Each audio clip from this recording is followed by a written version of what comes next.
With a name like Lovers in a Dangerous Spacetime, it seems like this game was practically designed for date night. The point of the game is to spread love, but for us, it really puts our love to the test. It wouldn't be the first game that's led us to a lover's quarrel, but it's the first one that did it in a giant gumball. Lovers in a Dangerous Spacetime is both a mouthful and a great time on date night.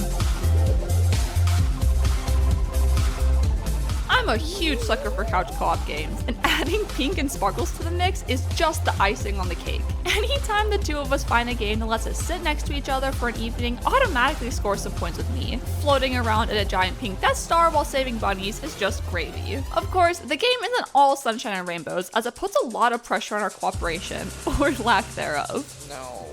Oh, Taryn. Whoops. Where am I? How did you activate that? Because it said I have to time it just right, so I wanted to try it.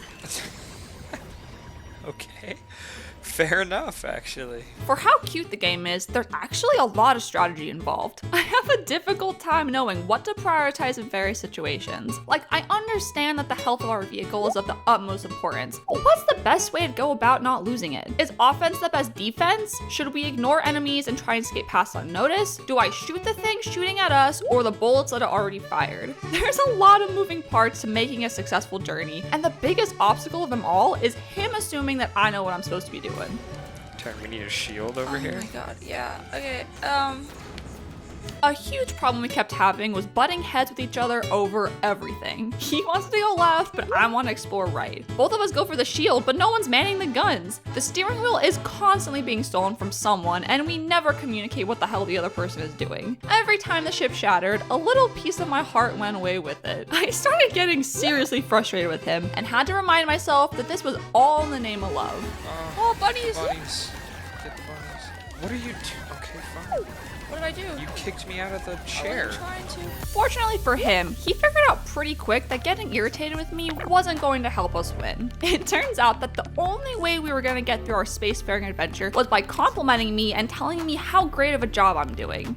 Good hit, Taryn. That was actually solid. I know we just took Thank a little damage, but that was a really good play. Even though a lot of the crashes can be directly connected to my goofs, he figured out that as long as I didn't think it was my fault, I was willing to try again. Oh, Jesus. My god. Ah! Flail. Well, that's a good way to lose half your health right at the end of the level. Right around the time he started buttering me up, my gameplay increased by about 1,000%. I didn't start catching on to his schemes until his sarcasm started leaking through. He just couldn't help himself. But maybe we should try putting it in one of the other ones. Since we Like already one have of the power guns? jobs. Yeah, I don't know what it does. I haven't really used the cannon much. Yeah, I know. Do I just do like this jump? As far as tools go, we've got a map that'll show us where we need to go in order to find the trapped bunnies. It's super important that I check this to make sure we're headed in the right direction, because if I leave it in his hands, we're basically headed towards our doom. If I don't help him make course corrections every few minutes, then we fly right past our target and end up reaching the outer boundaries of the map. It's crucial that we find the data that shows us the bunnies on the map early, because we learned the hard way that one of the most dangerous things you can do is wander around aimlessly. I'm going in. Okay. Okay. Well, this is the end for our ship. No! Aside from finding enough bunnies to progress to the next stage, there are bonus bunnies to collect for a better score. Most of the time, I don't really care about getting a higher score, but I hate thinking about leaving these little guys behind. I don't think they can shoot us. Oh, there's the bunnies. They're up there. Okay. Leave the current. Or there's frogs. I keep calling the frogs bunnies. I do too.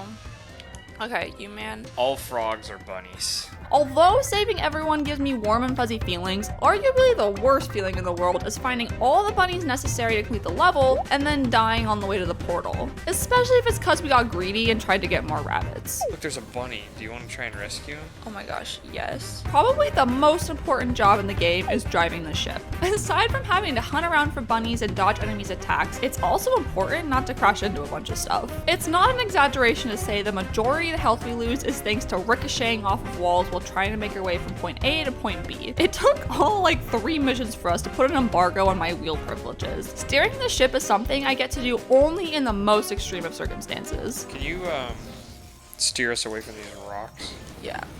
We're so toast. Okay. Let's steer. Oh my god. Okay, yeah. I'd rather be down here. And shield.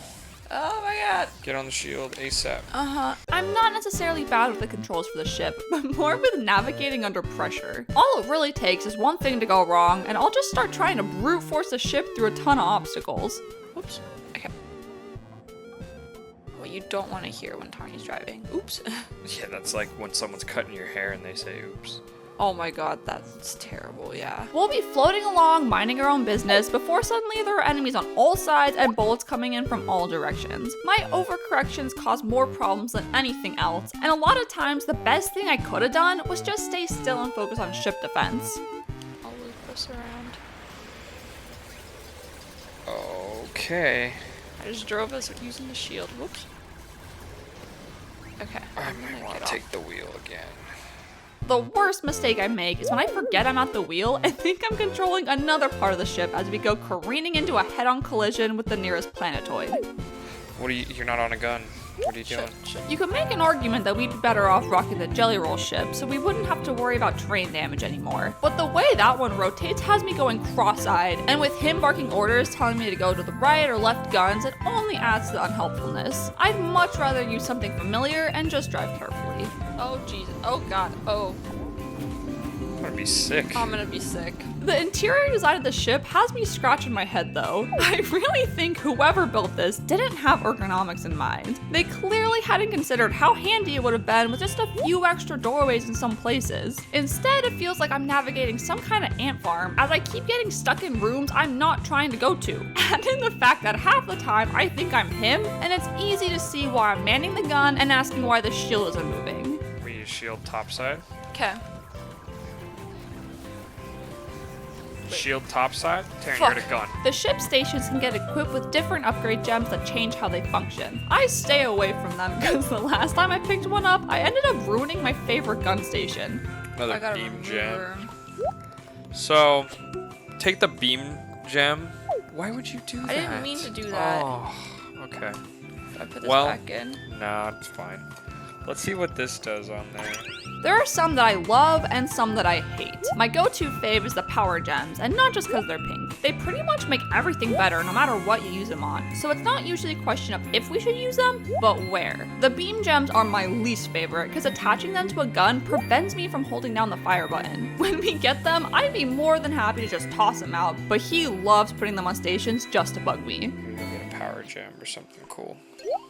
Beam gem, great. Whenever we get to a boss fight, we always start second-guessing our choices along the way. We're pretty much stuck with whatever gem upgrades we have at that point, and every time we die, we're given the opportunity to make small adjustments. It's both a time to experiment and a time to overthink everything, as we hate giving up before being the boss of a campaign. Eventually, we find a combination that works and come out on top, but not without several stressful minutes of snapping between being close to victory and defeat. Things can go really well for the whole fight, and then everything can fall apart in the last few seconds. My optimism has been crushed too many times by now, and I'm starting to see where he gets his pessimism from. They call me the shield boy.